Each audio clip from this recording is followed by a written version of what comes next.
In March 1947, Earl Louis Mountbatten and his wife Edwina arrive in New Delhi. The great-grandson of Queen Victoria and second cousin to George VI, Mountbatten brings a regal presence to the drama of India's independence. As the last viceroy, he bears responsibility for India's fate.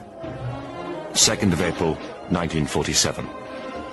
I have now completed my first week in office. I should like to be able to paint an encouraging picture of my first impressions, but feel it would be misleading if I did so. The scene here is one of unrelieved gloom. At this early stage, I can see little common ground on which to build any agreed solution for the future of India. The only conclusion I have been able to come to is that unless I act quickly, I may well find the real beginnings of a civil war on my hands.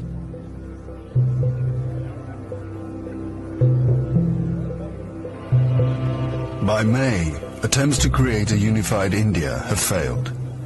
Gandhi retreats from political life. Muhammad Ali Jinnah, leader of the Muslim League, and Jawaharlal Nehru of the Indian National Congress concede to divide India. Fearing a total loss of control, Mountbatten brings forward the transfer of power to August. Two nations will be created by partition, a secular India and a new homeland for India's Muslims, Pakistan. Nehru addresses the people of India. Long years ago, we made a tryst with destiny, and now the time comes when we shall redeem our pledge. At the stroke of the midnight hour, when the world sleeps, India will awake to life and freedom.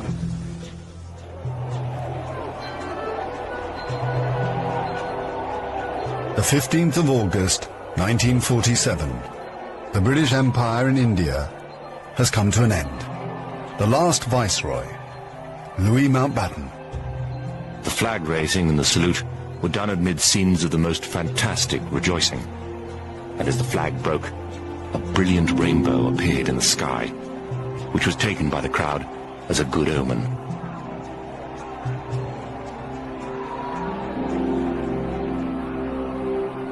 Qasim Muhammad. On the 15th of August came freedom. The freedom to burn, loot and murder. While Delhi and Karachi were celebrating, central Punjab was burning.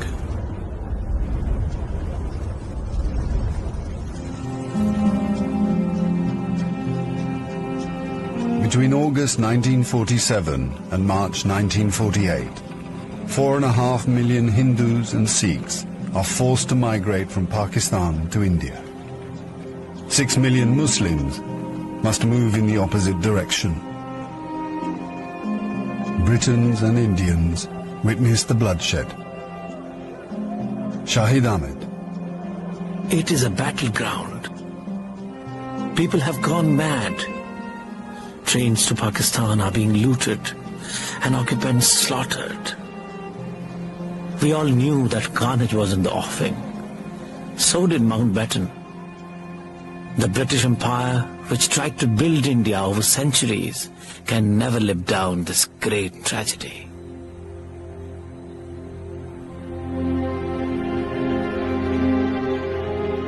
Lieutenant Colonel Hubert Boyd Hudson.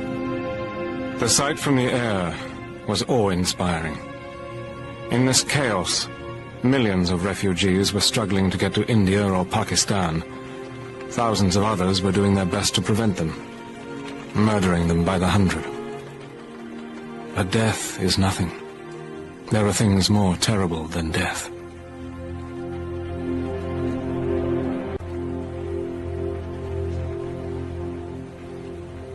"10 million people are displaced in the partition of India. 1 million are dead."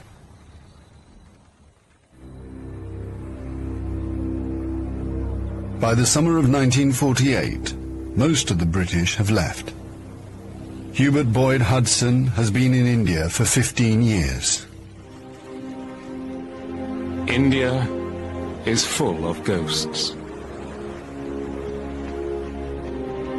Houses I have lived in, now inhabited by Indians, remind me of the days which will never come again. When the Viceroy